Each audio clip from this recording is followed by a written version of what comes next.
I will never forget the way the air shifted at that table. The room was buzzing with conversation, the smell of garlic butter and roasted vegetables filling the dining room. Laughter echoed from one end of the table to the other. And then it happened. My mother-in-law appeared from the kitchen, balancing a silver tray like she was performing on a stage. On it, 7 perfectly seared steaks, juices glistening under the chandelier. She placed one in front of my father-in-law, then my sister-in-law, then my husband Mark, and on, each relative receiving their portion with a smile. When she reached my spot, her eyes slid right past me like I was invisible. She turned on her heel, walked away, and returned with a glossy white box. French pastries, imported, expensive, delicate. She handed them out like jewels, one by one, except there wasn't a plate for me. Not a steak, not a tart, not even a polite excuse. For a few seconds, I couldn't breathe. I stared at the empty space in front of me, the polished fork and knife lying like props on a stage set. A few cousins glanced my way, awkwardly shifting in their seats. I felt the burn in my chest rise all the way to my ears. That was the moment I asked myself the question I had swallowed for years. Am I family or not? My name is Sophia Parker. I'm 32 years old, and I've been married to Mark for 7 years. On paper, we looked like any other couple in Denver trying to build a modest life together. I worked in finance, crunching numbers for a mid-sized logistics firm. Mark had once been a budget analyst for the city, but things were never as simple as resumes make them seem. We met through friends at a weekend trivia night, the kind where cheap beer and too loud laughter made strangers feel like teammates. He had a quick smile, a way of leaning in when I spoke, like my words mattered. Back then, he used to say things like, "You're incredible, Sophia. You carry so much on your shoulders, and you still show up smiling." I believed him. I believed in us. But from the very beginning, his family made it clear that I would always be an outsider. I still remember my first dinner with them. His mother, Judith, gave me one long up-and-down glance and said, "Oh, I imagined you would be taller." His father, Charles, followed with, "So, Sophia, you didn't go to grad school, did you?" The way he lingered on the word "didn't," like a verdict, stung more than I admitted at the time. Mark brushed it off. "They're just tough sometimes," he whispered, slipping his hand over mine under the table. I smiled then, thinking love would be enough to cover the cracks. But 7 years later, I sat at that table. No steak, no dessert, no acknowledgement, and realized the cracks had become canyons. The silence around me that night was louder than any insult they had ever spoken out loud. And as I looked at my husband chewing his steak without lifting his eyes to mine, I knew something was about to break, whether I was ready for it or not. If you are watching this, drop a comment telling me where you are from. Hit subscribe and stay tuned to hear how I finally stood up for myself after years of being the forgotten daughter. The truth is, that night at the dining table wasn't the first time I felt like an outsider. It had been building for years, little cuts that added up until I was bleeding inside, and no one seemed to notice. When Mark and I first got married, I told myself that his family would come around. People just needed time, right? His mother, Judith, would eventually warm up. His father, Charles, would stop looking at me like I wasn't enough. And maybe, just maybe, his sister Madison would stop bragging about how easy her life was. I wanted to believe if I showed up enough times, worked hard enough, smiled wide enough, eventually I'd be accepted. But instead, the opposite happened. Every year, the walls grew taller. Judith had a way of dressing her disdain in sugar. She would bring Mark fancy pastries when she visited and set them in front of him like a prize, while sliding me a scented candle that still had a clearance tag on the bottom. Charles asked me once, in front of the whole family, why I hadn't gone back for a master's degree. "It's never too late," he said with a laugh, but his eyes carried that same verdict, like I was unfinished, unworthy, not quite cut from the cloth they wanted. And then there was Madison, who never held a job longer than a month, yet always managed to stand on a pedestal. "I don't know how you do it, Sophia," she would say, with mock sympathy.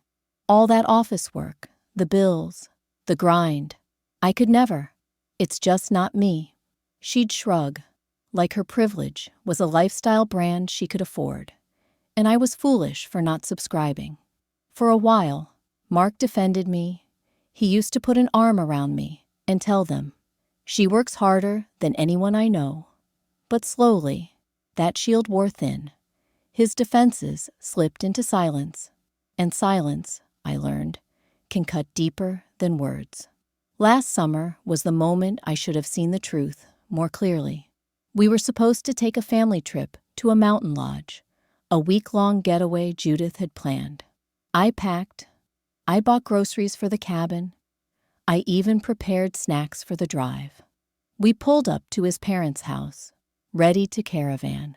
I went inside to use the restroom, and when I came back out, the driveway was empty. Their cars were gone, just gone. When I asked Mark what happened, his answer was so casual, it made my stomach twist. "They wanted it to just be family this time," he said. "But I'm your wife," I whispered. "Yeah," he said, not even meeting my eyes. "But you're not blood." Those words haunted me. Not blood, as if love and vows, in 7 years of carrying a marriage, meant nothing. As if the only thing that mattered was a last name I would never fully belong to. I tried to bury the hurt. I told myself maybe I was overreacting. Maybe it was just one bad choice on their part. But deep down, I knew. That line had been drawn long ago. I just hadn't wanted to see it. Still, nothing compared to what I discovered a few weeks later. Something that would change everything I thought I knew about my marriage. The trip to the mountain lodge left me shaken, but I tried to push it aside. I told myself Mark was under pressure, that maybe he hadn't realized how deeply those words, "You're not blood," cut into me. But a few weeks later, I stumbled onto something that tore through the last threads of denial I had left. It started one Saturday morning. I was tidying up the living room, trying to create some sense of calm in a house that felt less and less like home. Mark had left his briefcase on the couch. He used to guard that thing like it held state secrets, always zipping it shut, always moving it if I so much as set a cup of coffee near it. But that day, he forgot. The zipper was half open, and I noticed an official-looking envelope sticking out. Something in me hesitated. I'd never gone through his things before. But after being abandoned at that cabin trip, after 7 years of feeling like a guest in my own marriage, I told myself I had the right to know. My hand shook as I pulled the envelope free. Inside was a letter from the city clerk's office, dated nearly 9 months earlier. It wasn't a promotion. It wasn't a raise. It was a termination notice. Mark had been fired. My heart pounded as I skimmed the details. A major error in the budget review. His name tied directly to the oversight. They had dismissed him, effective immediately. My mind reeled. Every morning since then, he had left the house in his suit, kissed me goodbye, and walked out the door like he was heading to work. He had been pretending for almost a year. I pressed the letter to my chest, the paper crinkling under my fingers. He had let me carry the bills, the rent, the groceries, all of it, without saying a word. When he came home that evening, I sat at the kitchen table, the envelope in front of me like a loaded weapon. He walked in humming, loosened his tie, tossed his keys on the counter. His eyes landed on the envelope, and his whole body froze. "Where did you get that?" he asked. "Where do you think?" I said quietly. "You left it in your bag." He swallowed hard, his face pale. "Sophia, I was going to tell you." "When?" I snapped. "After I drained every last savings account? After you let your mother keep calling me useless while I paid for the roof over our heads?" He ran a hand through his hair, pacing the kitchen. "I didn't want you to look at me differently. I thought I'd find something else by now." But he hadn't, and instead of telling me, he had lied. Every morning, every night, every paycheck that never came. What stung worse was realizing how many times his family had judged me for not being good enough, while never knowing their golden boy was unemployed, living off me like a ghost tenant. Still, I didn't tell them. Not yet. I carried that secret like a stone in my chest, smiling through family dinners, nodding while Judith bragged about Madison's yoga retreat, pretending I wasn't crumbling inside. Told myself I'd protect him until he got back on his feet. That's what loyalty meant, right? But loyalty has a breaking point, and mine snapped the day I opened a bank statement and discovered something far worse. Mark hadn't just been lying about his job. He had been borrowing money behind my back. The bank statement arrived in a thick, white envelope. Nothing unusual at first glance. But when I unfolded the pages, my eyes locked on transactions I didn't recognize. Loan payments, credit inquiries, overdraft protection fees. Thousands of dollars had been borrowed under our joint account. Mark wasn't just unemployed. He was in debt. Debt he never mentioned. Debt he had hidden. That discovery left me hollow, like the ground had given way beneath my feet. I confronted him that night. He sat across from me at the kitchen table, eyes darting, jaw tight. "I just needed to buy some time," he muttered. "Time for what?" I snapped. "For me to work myself into the ground while you sink us both? Do you have any idea what this looks like?" He slammed his fist on the table, startling me. "Don't make this bigger than it is." But it was already bigger. It had grown too big to contain, and I carried the weight of it into every interaction, every family event. Still, I stayed silent. Some part of me still clung to the hope that he would come clean, that he would finally step up. That hope died at the annual family luncheon. The morning began like every other time his family summoned me. Judith called the night before with her usual saccharine tone. "Sophia, you'll help with prep, won't you?" Guests expect a certain standard. Standard, in her language, meant I was up at 6, chopping vegetables, ironing napkins, polishing wine glasses, while she and Charles sipped espresso on the patio. By the time the relatives arrived, my back ached and my hands were raw from scrubbing. I hadn't even had a cup of coffee, but I forced a smile, topping off drinks and ushering people to their seats. Madison breezed in at noon, tossed me a reminder about the vegan option for an aunt, and vanished again without lifting a finger. Finally, when the food was served and everyone was seated, I let myself sink into a chair, exhausted but relieved to simply exist for a moment. That's when Judith stood up, her smile dripping with false warmth. "I have a surprise," she announced. She disappeared into the kitchen and returned with a tray of 7 perfectly cooked steaks, juicy, tender, each one plated like it came from a 5-star restaurant. She handed them out one by one, to Charles, to Madison, to Mark, and to the other relatives. Applause and admiration filled the room as she unveiled the dessert. Imported French pastries, glossy and delicate. Everyone clapped, everyone smiled, Everyone except me, because there was no eighth plate, no pastry waiting for me, just silence. The humiliation burned through me. Judith's words from the cabin trip echoed in my ears. Not blood. And as the table erupted in conversation again, I turned to Mark. "Tell me," I said, my voice steady, though my hands shook under the table. "Am I family or not?" He didn't even look up. He kept chewing, slowly, deliberately, as if I hadn't spoken at all. The air around us thickened, the clinking of cutlery falling silent. A few relatives glanced nervously between us. Aunt Caroline cleared her throat, shifting uncomfortably. Finally, Mark muttered, without lifting his eyes, "Don't do this." Not here. But I had reached my limit, and I wasn't going to stay silent anymore. I pushed my chair back, the legs scraping against the polished wood floor, and turned to face his family.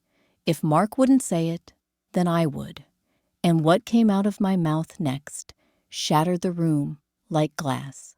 All the noise in the dining room seemed to collapse into silence the moment I pushed back my chair. Every face turned toward me. Some curious, some annoyed, some downright uncomfortable. But for the first time in 7 years, I didn't shrink. "This isn't about steak," I said, my voice calm but sharp. "It's about how I've been treated since the day I joined this family. Like I'm invisible, like I'm disposable." Judith let out a brittle laugh. "Oh, come now, Sophia. You're making a scene over food." "Food," I repeated. "Number. This is about respect, or rather, the complete lack of it. 7 years of it." Mark finally set his fork down, scowling. "Sophia, stop. This isn't the time." I turned to him, my heart pounding, but my words steady. "No, Mark. This is exactly the time. Because if I don't say it here, in front of everyone, it'll never be heard." The weight of the secret I'd been carrying for months pressed against my chest. I looked straight at his mother, then back at him. "Do you want to tell them, Mark?" I asked. "Or should I?" Confusion flickered across his face. "Tell them what?" "That you haven't had a job for almost a year," I said.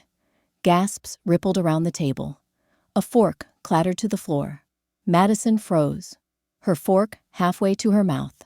Judith blinked rapidly, her smile faltering. "What is she talking about?" Charles demanded, looking at his son. Mark's face flushed crimson. "That's not—" "She doesn't know what she's saying." But I pressed on, pulling the folded letter from my purse and laying it flat on the table for everyone to see. "This is your termination notice from the city clerk's office. Dated 9 months ago. You were fired after a major budget error. And instead of being honest, you've been pretending to go to work while I carried every single expense." Judith's face twisted. "That can't be true." "It is true," I said firmly. "Every bill, every grocery run, every car payment. You think Mark paid for that? Number I did. While you sat here for years, telling me I wasn't good enough, your perfect son was lying to all of you." The silence that followed was heavy, suffocating. Finally, Aunt Caroline whispered, Is this true, Mark?"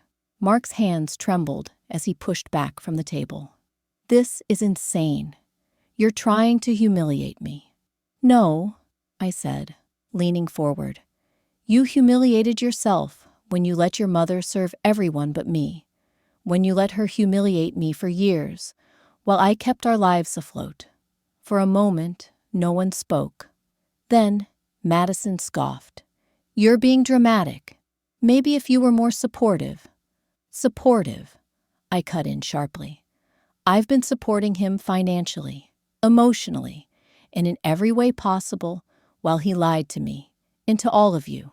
And I'm done." I reached into my bag again, this time pulling out a manila envelope and placing it squarely in front of Mark. The sound of it hitting the polished wood table made Judith flinch.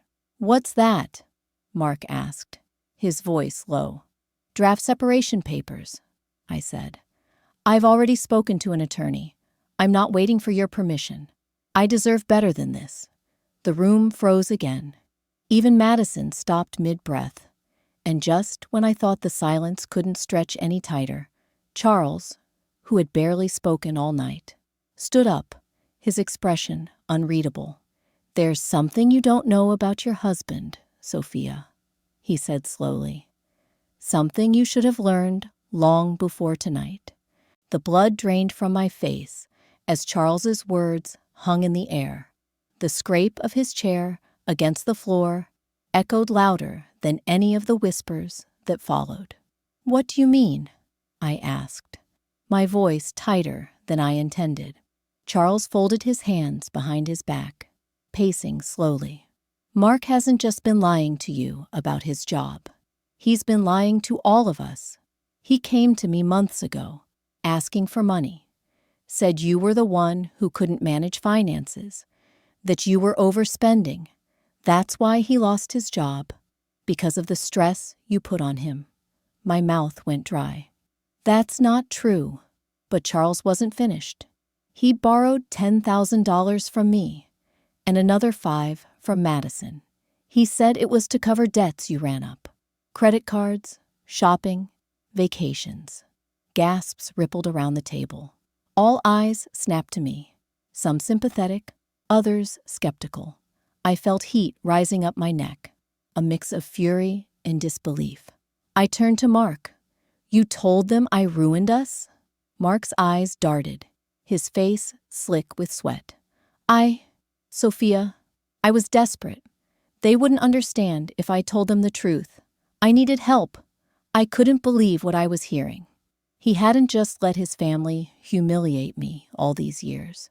He had fed their narrative. He had painted me as the problem, the irresponsible wife, the outsider who dragged him down. Judith pressed a hand to her chest, her voice sharp.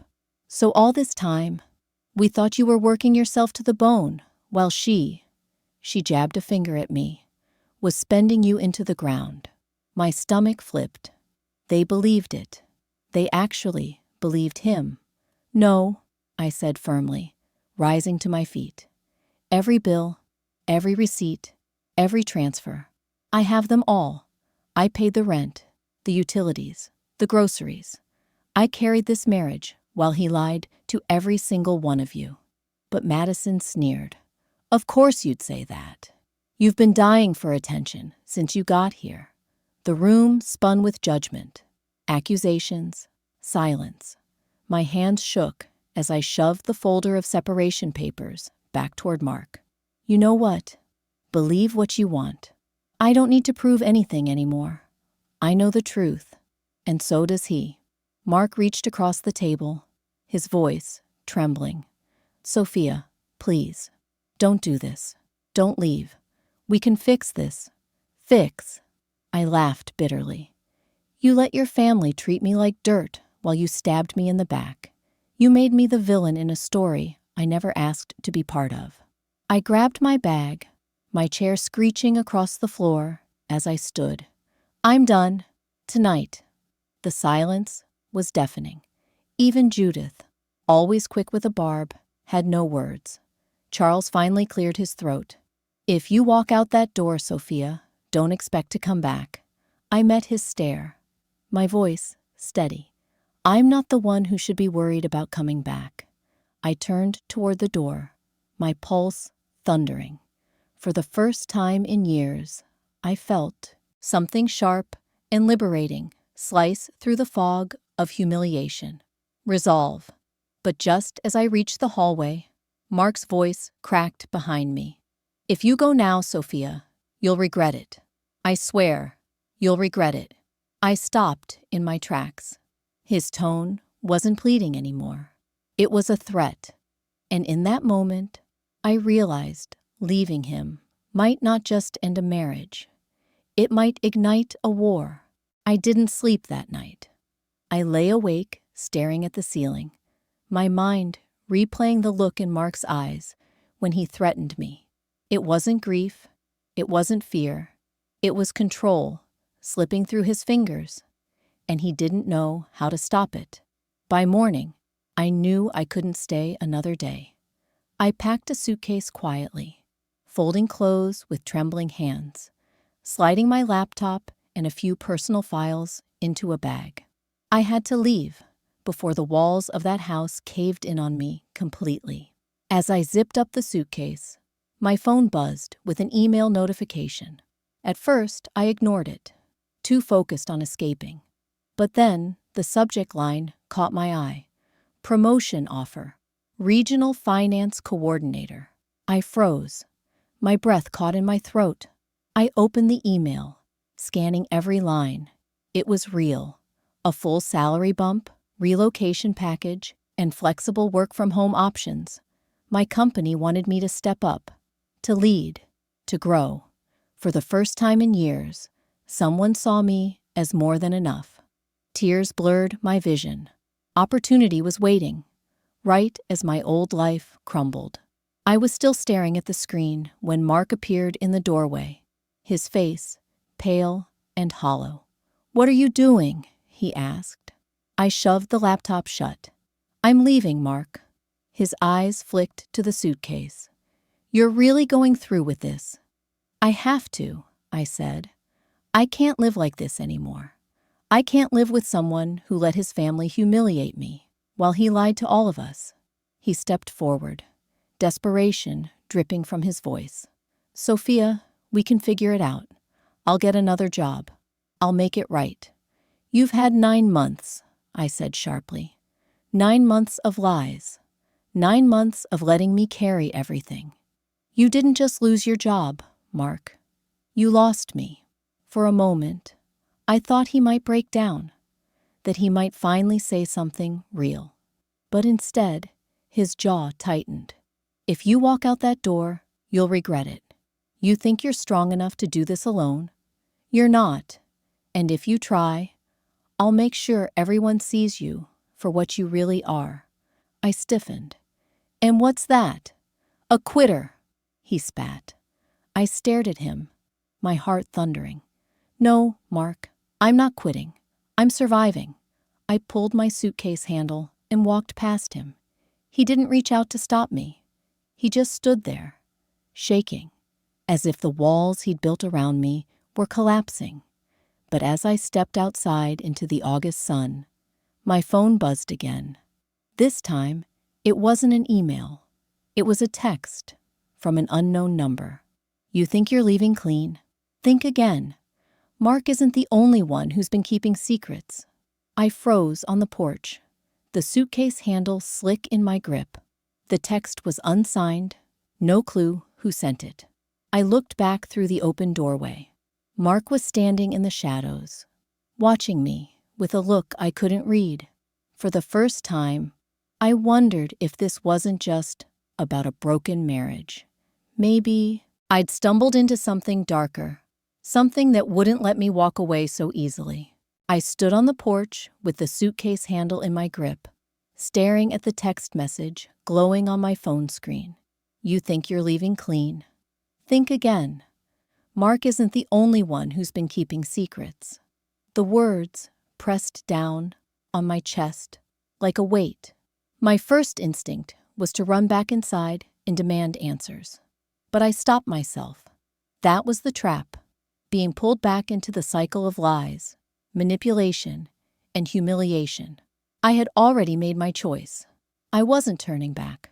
So I walked down the steps, across the driveway, into the car that now felt like my lifeboat.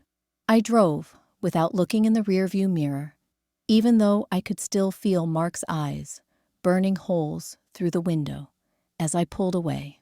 For the next 3 days, I stayed at a small extended-stay hotel downtown. It wasn't glamorous, but it was safe. I called my lawyer and told her to file the papers officially.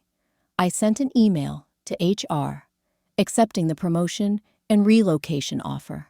And when Mark tried to call, over and over, I didn't answer. I couldn't. Every time his name lit up the screen, my stomach twisted. I knew his voice would sound convincing, soft, maybe even broken, but it would be the same pattern. Silence, excuses, lies. I wasn't going back. Then the second text came, this time from a blocked number. Check the joint account, you'll see what I mean. I hesitated. My heart hammered as I logged into the online banking portal. And there it was, withdrawals I didn't recognize, transfers to accounts I didn't know. But the name attached to them wasn't Mark's. It was Judith's. My breath caught. My mother-in-law had been funneling money out of the account, covering her tracks while letting me take the blame. The secrecy, the judgment, the constant insistence that I wasn't family, it all snapped into focus. She had used me as a shield, feeding her own pride and image while letting me wear the mask of failure. The betrayal stung, but strangely, it also cleared the fog. For the first time, I realized it had never just been about Mark. His silence was damning, yes, but his family had always been part of the web. They had thrived on keeping me small, keeping me doubtful, keeping me tethered to a life where I was meant to serve, but never belong. And now, I was free. I printed every receipt, every bank statement, every piece of proof. At mediation a week later, I laid it all on the table. Mark sat slumped in his too-tight suit, Judith glaring daggers from across the room. But the numbers didn't lie. My lawyer barely had to speak. The documents told the story better than I ever could. By the end of the session, the settlement was clear. The marriage was over. When the final papers came through, I didn't throw a party. I didn't even cry. I simply walked into my new apartment, 2 states over, dropped my suitcase in the bedroom, and opened the curtains. The view wasn't glamorous, just rows of rooftops, a skyline in the distance, and the promise of a sunrise I could finally call my own. The silence in that apartment felt different. It wasn't heavy anymore. It wasn't the silence of being ignored or dismissed. It was peace. Weeks later, I was settling into my new role as regional finance coordinator. My team sent me welcome baskets. My boss congratulated me in meetings. And for the first time in years, I felt valued, recognized, whole. One evening, as the sun dipped below the horizon, my phone rang. An unknown number again. I almost ignored it, but curiosity got the better of me. I answered. It was Mark. His voice was low, hesitant. I just wanted to say I miss you. I think about that night at the dinner table every day. I should have stood up. I should have defended you. I should have told the truth. For a moment, my heart ached. This was the man I once loved. The man I thought I'd spend my life with. But then I remembered the years of silence, the lies, the humiliation. I remembered the empty plate in front of me, the cold words. You're not blood. I'm not angry anymore, Mark, I said softly. But I don't belong to that life, and it doesn't belong to me.